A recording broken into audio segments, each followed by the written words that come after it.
This is Louis, and if you want to support my channel, check out the affiliates listed below. You can head on over to Play Asian, pick yourself up one of the multiple games that have come out in the last month and are about to come out, in fact, like Red Dead Redemption 2, made by Rockstar. Take-Two shareholders are preparing to bathe in literal piles of cash, literally swimming in swimming pools full of money made by Rockstar and their games. Help contribute to that by going to Play Asia and pre-ordering the game there for all sorts of digital bullshit. If you don't want to pre-order these games, head on over to JList and pick yourself up some degenerate shit of which is going to get you banned off of Gab. Don't feel like being a degenerate? Then support me on Patreon and be a wholesome, clean conservative. Only true conservatives support me on Patreon. As always, the links can be found in the description.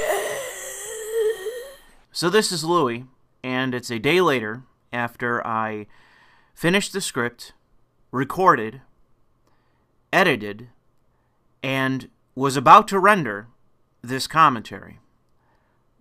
I suddenly realized that in my haste to get this commentary done with, I overlooked something that was a major issue, and that is as it relates to the PROTECT Act. So this is the basis by which that Andrew, who's the subject of this commentary, is making his argument. He's making it based on U.S. criminal code that was created under the U.S. PROTECT Act, or whatever the fuck it is. It's the PROTECT Act of 2003. The only case that I'm aware of that this law was used to prosecute was Christopher Hambly or Handley. I don't remember the guy's fucking name.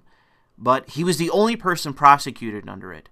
And if you go to the Justice Department's website, and you'll see this as, you know, I get into it in the commentary, flat out say that they successfully prosecuted and convicted him of possession of lolicon, when that is demonstrably not true. And it is so misleading that it's amazing to me that the Justice Department had the balls to actually put this out. And what it says to you is that this was the Bush era, and it was the Bush era in large part. Obama had just taken office, or had just been elected when he was being sentenced, in effect. So this was the Bush era Justice Department. How activist it was at that point. Because if you read the case, you discover that everyone involved, the judge, the prosecution, everyone involved is screaming at the top of their lungs that this has absolutely nothing to do, remotely, regarding the possession of lolicon, even though, in the law, that specifically is what this is about. Because of that confusion, because of that very technical basis that they used to prosecute this guy, they got to basically hang their hat on a plea deal to say that we convicted somebody of possession of lolicon, when that is not true. The only reason why this section of the PROTECT Act is still on the books, is still technically law, is because this has not been challenged anywhere, as far as I can tell. No one has appealed this. No one has challenged this. This has not gone back to the Supreme Court. I don't even know if this has gone to any kind of federal court to be challenged. There's been no appeal, as far as I can tell. There was just a conviction based on a plea deal when the conviction was for trafficking. Now that begs a question. What are you trafficking? If I buy a gun in a different state and traffic it back to mine, that's illegal. If I guess technically fireworks, is that illegal to do, to traffic it back to your state? Just think of the things that are illegal. Weed, for example, can be legal in whatever state, but if you cross the state line, that's trafficking in narcotics. So that is illegal on a federal basis. That makes sense because there's a separation in terms of the laws. Where it doesn't make sense is if everyone involved is screaming at the top of their lungs, possession is legal, possession is constitutional of lolicon, and yet you're charged and successfully convicted of trafficking of blank. What are you trafficking? Federal government, what am I trafficking? Oh, lolicon.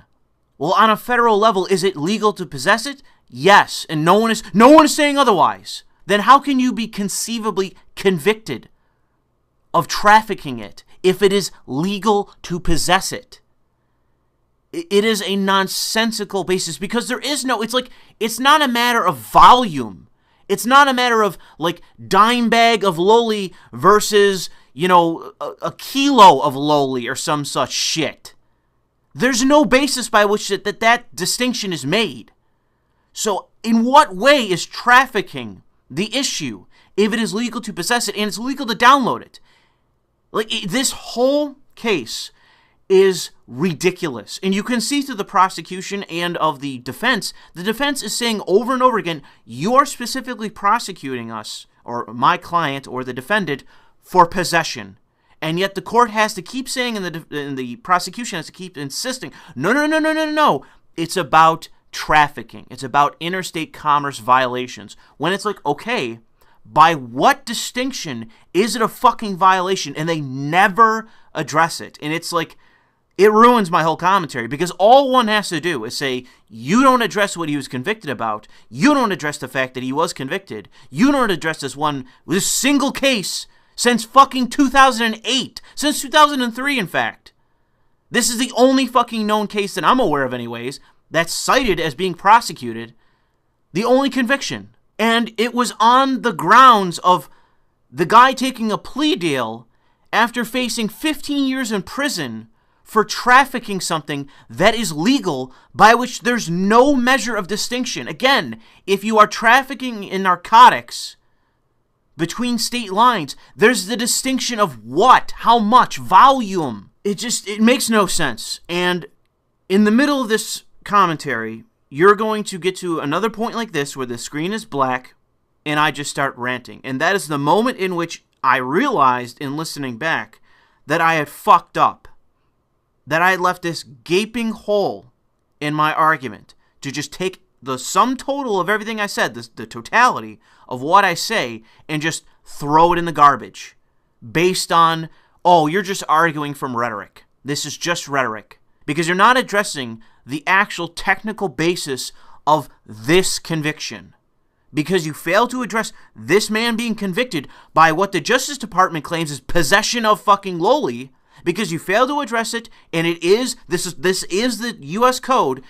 Because you fail to address it, I can just dismiss this out of hand and be in the right, be technically correct in that, it is a gray area, when no, it isn't. The only reason, it would be like, again, you burn a flag and you get prosecuted. You're an atheist and you run for office and you're not allowed to run. Or some other measure by which that there is state law that is completely fucking unconstitutional, that has been weighed on by the Supreme Court more than once in most cases, and including in Ashcroft versus Free Speech Coalition. This is not the only case that one can cite, as they cite in the actual trial, or at least the adjudication, that there is no grounds for this prosecution. The defense calls multiple times, as far as I can tell, for dismissal of charges. And it makes sense why they would ask for dismissal. And yet the court just refuses on no grounds. No, you're not being prosecuted under the basis of this law. It's this other thing, this wholly distinct thing that we're never really going to enumerate. We're never really going to lay out how this actually makes sense when you're trafficking in something that is not illegal on a state level, on a federal level, that can ever survive in court. If it was ever appealed to a higher court, it would not stand. It would not stand. There's no way that if you were ever charged under this code, that you would be convicted in any real sense, where it would not be immediately appealable. And guess what? If you go back to the Supreme Court, even now, even years later, 2 whole presidents later, you're not getting fucking convicted on this. You're not going to jail over this. This is not a prosecutable offense, and the Justice Department doesn't even pretend in its actual prosecution that it is.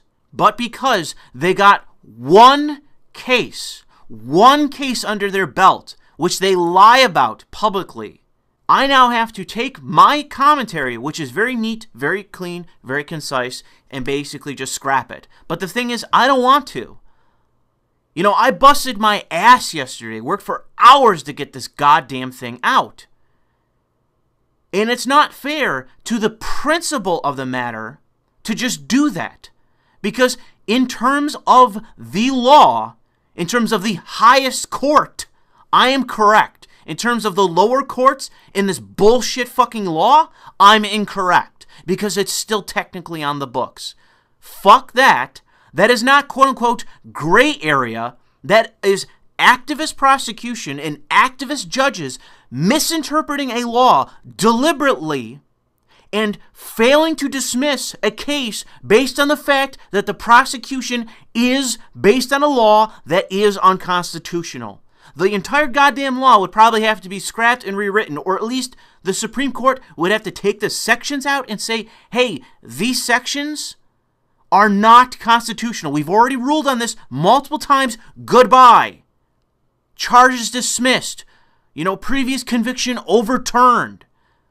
That would have to be the outcome unless the U.S. Supreme Court would have to then overturn multiple cases, the biggest one being, as I cite, Ashcroft versus Free Speech Coalition. They'd have to take the entire fucking case and overturn all of it, not just portions of it, the entire fucking thing. Because as I scream later on in this, they cover not only what is pornography, what qualifies as child pornography, but also what is covered under distribution. What is actually lawful, what isn't. It isn't just the matter of the Miller Standard and what is obscenity. What is the definition of obscenity in the law? It isn't just that. It is what is distribution. And the thing is, as I explained in this, he was convicted on distribution when that was in fact covered under the Ferber Standard, which is child pornography, which has, by definition of the case, a victim. A victim. Read the goddamn, back and forth. Listen to it. It is audio provided. Go read the conclusion. Victim, victim, victim. That is the standard set by that decision. What is the thing they do not have in the Hambly/Handley case, whatever the fuck his name is? What don't they have in the prosecution? A victim. That's why they don't even pretend that this will ever stand up in an appeal. It won't. So what do? They deliberately prosecute a guy under something completely different, wrap it all up in a plea deal, and say this was him being prosecuted and convicted under possession of lolicon. When they know that to not be the case, when they know that is not what happened. So you'll have to excuse the fact that because of this single case, because of this single factor, my entire commentary is now ruined. And you're going to see a second interruption about halfway through this actual commentary. You're going to have to experience that as well. But the thing is, without this, without that rant, and without the full explanation of what is happening in this matter, it's so easy to just take my argument, which is true, which is right, which is based on the law, wrap it up, throw it away, going, oh, just look at this law. Well, hey, does it match up with what is constitutional? No. Well, I guess I'm just going to go burn an American flag and go to fucking prison over it. Right? No, bullshit. Bullshit. This is just regressive, Bush-era, evangelical fucking conservatives and the authoritarian regressive right trying to slip past the actual constitutional law. This is fucking Bush-era wiretapping all over again. Well, we're doing it for the right reasons. Fuck the Constitution, wipe my ass with it, throw it out, and fuck the Supreme Court. No, I'm sorry, that's not how the basis of law works. That isn't. It's either speech or it isn't. And guess what? Even under the ridiculous obscenity definition, it does not fucking meet it. It doesn't. They say that in the case, they say that in the Handley case, and nowhere does anybody say that the absurdity standard is the real distinction of why lolicon is not protected speech. No one is saying that anymore. That's what people were saying then. They lost those arguments. They lost that part of the case. They've already lost. And so what they have to do is just say obscenity in rhetoric and prosecute for something different. No, I'm sorry, that is bullshit.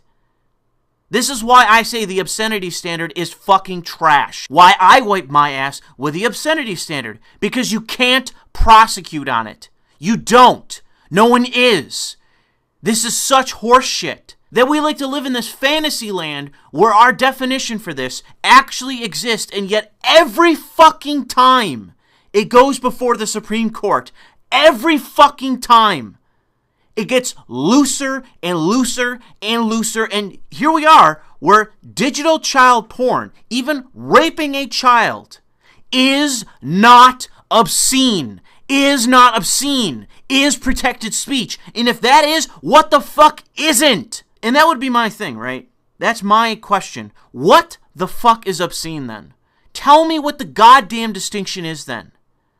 The actual understanding and the thought process of the definition of obscenity in terms of the law is fucking nonsensical. It's as nonsensical as saying hate speech, implication, indictment, assumption, accusation. I can see into your mind. I know where you're drawing those cartoons. You can have stick figures of two stick figures, one that says age 14, the other one that says age 35. Boom! I know what's in your mind. This isn't parody. This isn't satire. This isn't political speech. This isn't criticism. This isn't the laundry list of everything that has been reiterated over and over and over by the Supreme Court that it is, in fact, protected speech. To the point where giving someone money is speech. That is how extreme we are in terms of free speech.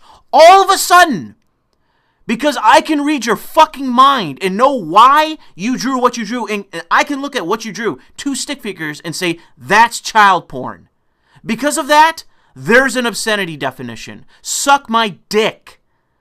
That is such nonsense. Anyways, I'm just going to leave it there, and we're going to roll into this commentary. But, again, I'm going to reiterate that it has been ruined. You are listening to a ruined commentary of mine. I had such a beautiful thing created that would have been quick, clean, and I'm done.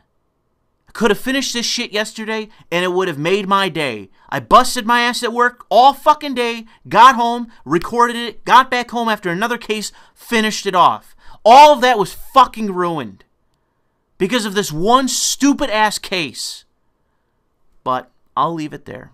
And for those of you that suffer through the entire thing, I'm sorry. But you can blame the ridiculous nature of the U.S. justice system, the Department of Justice going out of its way to entrap somebody, to wait for this fucking dude to pick something up in the mail, and have federal law enforcement all around him just waiting to prosecute him for drawings. Drawings of a foreign culture.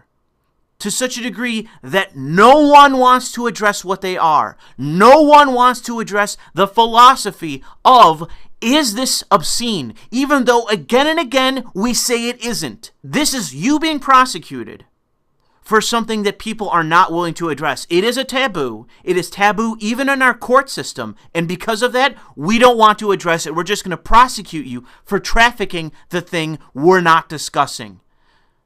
Unbelievable. But whatever. So this is Louis, and for today I'm going to be talking about Andrew Torba's meltdown from last week and his semi-official ban on Lolicon on his platform Gab. For those of you that don't already know, Gab is a direct competitor social media platform to Twitter created by Andrew Torba and a small team of dissident tech gurus. The primary marketing for Gab and of Andrew Torba as a personality is that Gab is a platform in favor of free speech, liberty, and against the censorious methods of the far left in Silicon Valley. But is that ultimately true? No.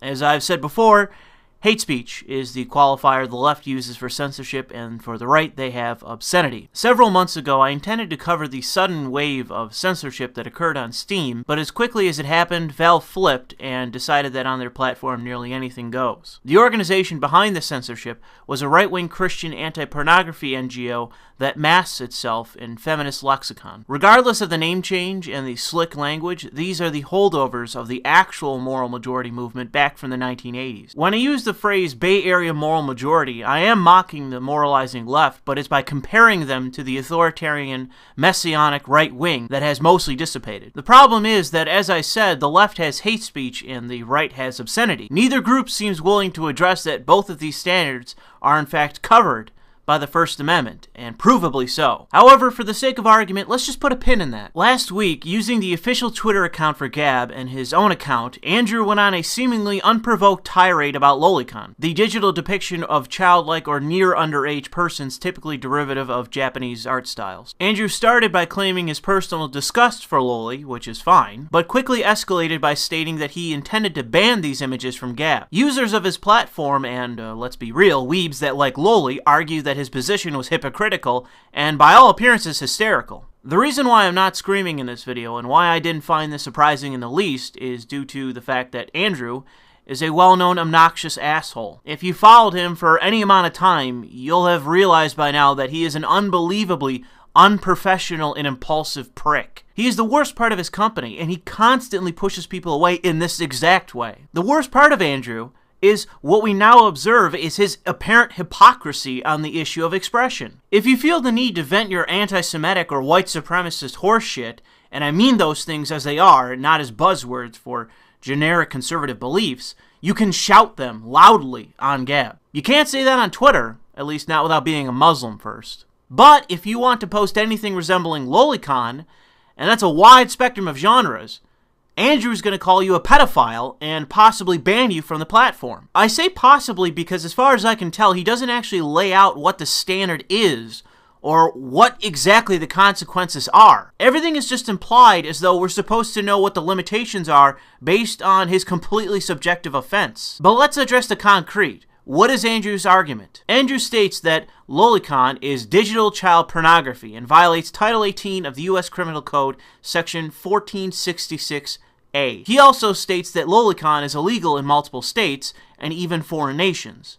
Speaking as a nationalist, I don't give a single ripping shit what foreign nations have to say about American laws. I don't understand why someone like Andrew believes U.S. federal law needs to mimic that of foreign nations and their lack of constitutionally guaranteed free expression, but I'll leave that for you to consider. But to his cited criminal code, let's read it. Title 18 of the U.S. Criminal Code, Section 1466A, obscene visual representations of the sexual abuse of children. Any person who, in a circumstance described in subsection D, knowingly produces, distributes, receives, or possesses with the intent to distribute a visual depiction of any kind, including a drawing, cartoon, sculpture, or painting that 1A depicts a minor engaged in sexually explicit conduct and B is obscene, well, what do you know? The good old right-wing myth of the obscenity standard. But hey, I'm no lawyer.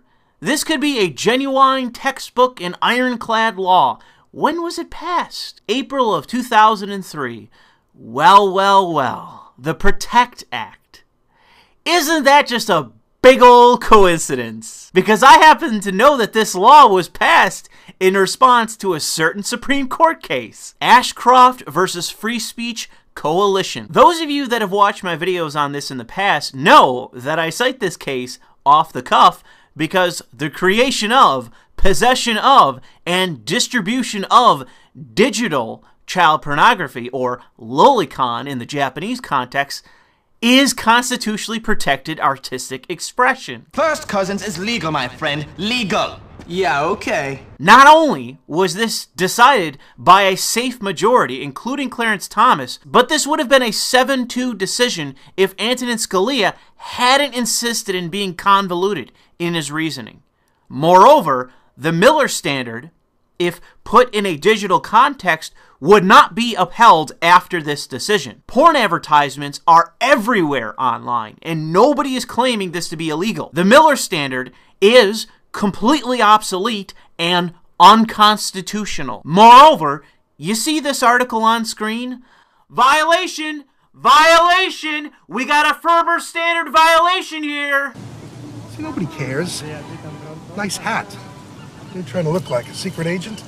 But let's spell this out. The Child Pornography Prevention Act of 1996, the CPPA, prohibits any visual depiction, including any photograph, film, video, picture, or computer-generated image or picture that is or appears to be of a minor engaging in sexually explicit conduct, and any sexually explicit image that is advertised, promoted, presented, described, or distributed in such a manner that conveys the impression it depicts a minor engaged in sexually explicit conduct. The Free Speech Coalition, an adult entertainment trade association, and others filed suit, alleging that the appears to be and conveys the impression provisions are overbroad and vague and thus restrain works otherwise protected by the First Amendment. So this is going to be me interrupting my own commentary to include just exposition that I ultimately find to be redundant because I am still correct in this.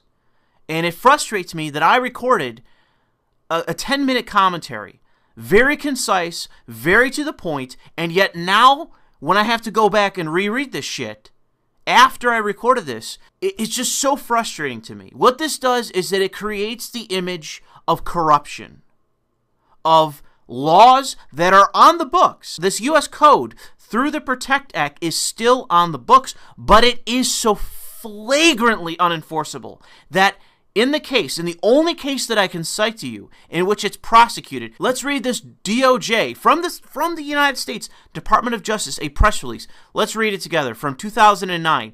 Iowa man pleads guilty to possessing obscene visual representations of the sexual abuse of children. So here's the fucking problem. In the case, that isn't what he's being fucking prosecuted for.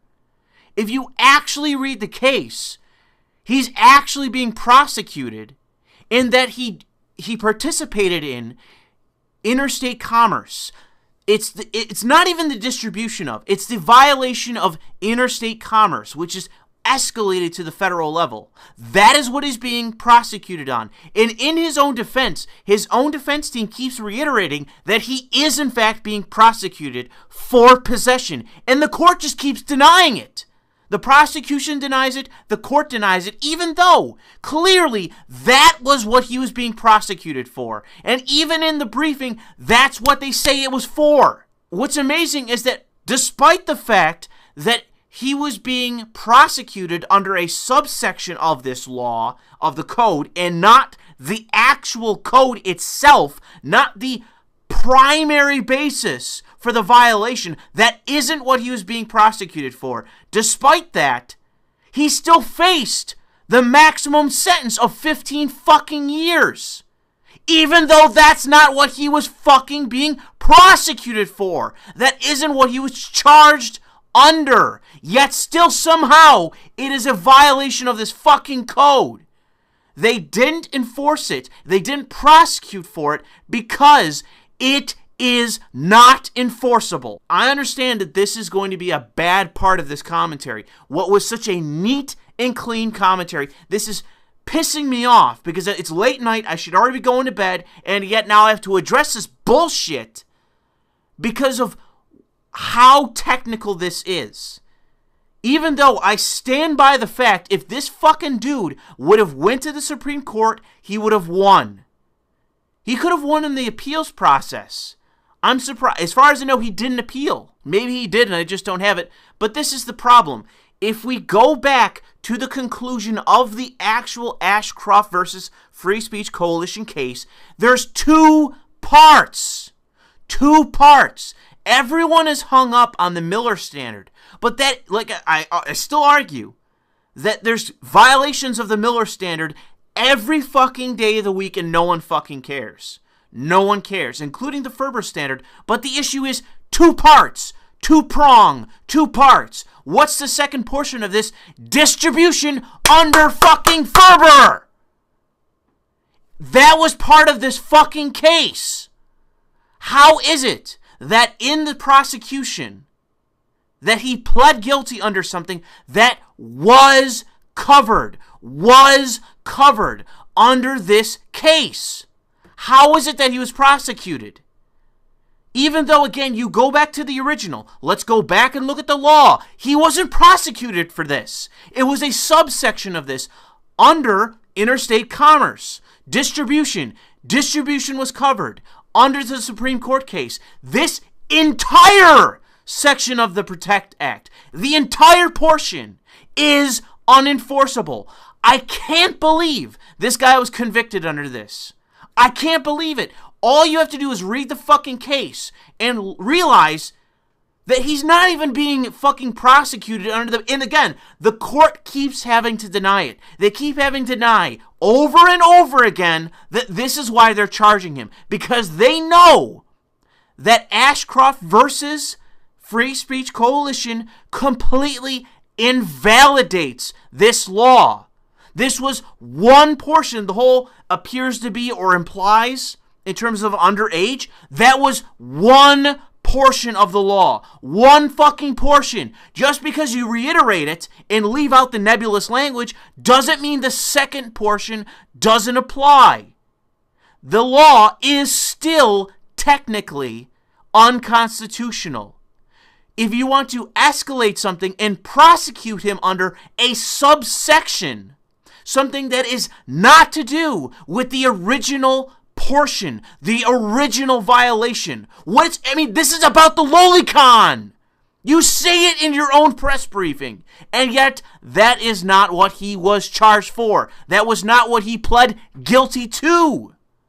It was to the interstate fucking commerce violation. This whole case, the Hambly case, is unreal. I'll cite it to you to go read. I will cite it for you to read. Go read it. It is unreal that this was actually prosecuted. That this guy didn't fucking appeal it. I don't know what happened. Maybe he ran out of money or whatever. He took some bad advice from his lawyer. But if you read this, I'm repeating myself. They say over and over and over and over and over and over and over that this is not about possession. This is not about possession. And it's like, dude, that's the entire basis of the fucking law. That's the whole point. If it's about interstate commerce, it wasn't something illegal. It was a lawful transaction.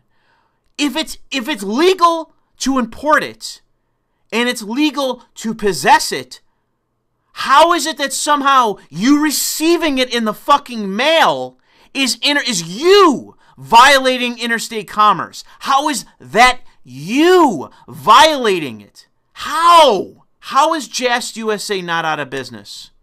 How is the 1.5 million domestic localizers and importers, how are they not out of business? There's 1 million lolicon, hentai, games or anime. All of this exists, can be imported lawfully, can be possessed lawfully. How is it that one guy gets prosecuted under a subsection? How is it? And yet this is happening all around us. This was unbelievable. And I still stand by the remainder of this commentary, even though, like I said, this part is going to fucking ruin it. Because this is just me having a reaction to having to go back and fucking edit this when I am still correct. So the only thing that I'm going to concede in this, the only thing I'm conceding is that this code is still code. So Andrew is technically correct in that it is still code. But I am sitting here telling you that it is unenforceable outside of ridiculous measures. Ridiculous measures. Procedures that have nothing to do with the original law. Nothing to do with what the original intent of the law was. Prosecution for the possession of, creation of, distribution of lolicon. That was what it stated in the law. It dictated it as obscene. And yet that standard is not even addressed in its prosecution. It isn't. Go read the case. Go read the fucking case. It says over and over and over again that it is no application to that prosecution. It's about his violation of distribution. But again, it was covered in the Supreme Court case. That was the second part of the case. That's what the Ferber Standard is about. Distribution. And since this law was thrown out, not just for the language, but for also that it did not, like the Ferber standard, did not apply because there was no fucking victim. The whole other part of the fucking case. I'm just going to leave it there. Because holy fucking shit, was this ridiculous. This is such a ridiculous fucking case. I can't believe this guy pled guilty and was therefore convicted of this bullshit. When in fact, this should have been appealed. It should have been appealed the second this was rendered. Like, even if he was convicted, even if it went all the way to trial, he was convicted. All you should have done is appeal this. Because what this guy was prosecuted for was covered in its entirety under Ashcroft versus Free Speech Coalition. The entire reason, including the interstate commerce violation, he's still covered. He is still covered. The second portion, victimless crime, no child involved in the distribution. It doesn't meet the Ferber standard at all. And even if it did, I already say that this is regular. These kids being pimped on stage as drag queens, that is a violation of the Ferber standard. It is fucking pornography. You could say it's softcore. It's still pornography. You're still pimping a kid dancing on a stripper's stage. You're pimping that. You're posting it all over the fucking web and in print as well. That is a violation of Ferber.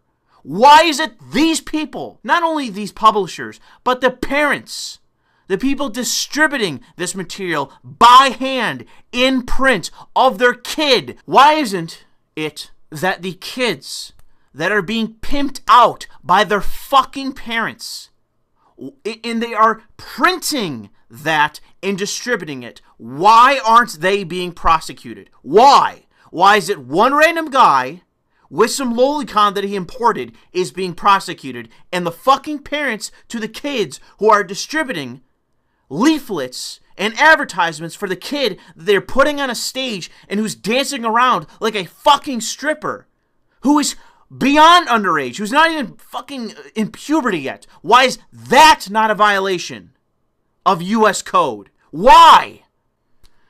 Okay, I'm just going to leave it there. Reversing the district court, the Court of Appeals held the CPPA invalid on its face, finding it to be substantially overbroad because it bans materials that are neither obscene under the Miller v. California, nor produced by the exploitation of real children as in New York v. Ferber. Does the Child Pornography Prevention Act of 1996 abridge freedom of speech when it prescribes a significant universe of speech that is neither obscene under Miller v. California, nor child pornography under New York versus Ferber? I'll reiterate that Miller and Ferber are totally moot after this decision. Bring a case and have the SCOTUS redress the previous rulings. I'd bet real money that they overturn those cases and that then it'll be the Ashcroft standard, in which obscenity is nothing. It's nothing that isn't illegal through other means and already upheld by the court because there is a victim. But as to the ruling, in a 6-3 opinion delivered by Justice Anthony Kennedy, the court held that the two prohibitions described above are overbroad and unconstitutional. The court found the CPPA to be inconsistent with Miller insofar as the CPPA cannot be read to prohibit obscenity because it lacks the required link between its prohibitions and the affront to community standards prohibited by the obscenity definition. Moreover, the court found the CPPA to have no support in Ferber since the CPPA prohibits speech that records no crime and creates no victims by its production. Provisions of the CPPA cover materials beyond the categories recognized in Ferber and Miller, and the reasons the government offers in supporting of limiting the freedom of speech have no justification in our precedents or in the law of the First Amendment, and abridge the freedom to engage in substantial amount of lawful speech, wrote Justice Kennedy. In short, the PROTECT Act of 2003 is not enforceable, at least in the creation of, possession of, and distribution of lolicon. If this went to court, the degenerate weebs would win every single time until a constitutional amendment is passed or the Supreme Court overturns the Ashcroft decision. Read the fact that a guy with a mountain of degenerate lolicon was charged under it. The idiot's mistake was accepting a plea deal over a law that is completely unconstitutional. It's like going to jail because you burned an American flag and were stupid enough to accept a plea deal. In the end, Andrew is using this nonsense legislation to justify a position he holds regardless of the law and in total opposition to a principle he claims to hold but doesn't. Feel free to say that you don't like lolicon, but the minute you hide behind laws that mandate harsh jail time for victimless crimes and are in effect unenforceable because they violate guaranteed rights by the U.S. Constitution upheld by the Supreme Court, you are just looking to justify your hypocritical actions. If you took any of this seriously, you wouldn't be acting like a child, one being raped by the standards set by the Supreme Court, not by weeaboos. But it's his platform, and he gets to do with it whatever he wants, just like Jack Dorsey. Thanks for listening.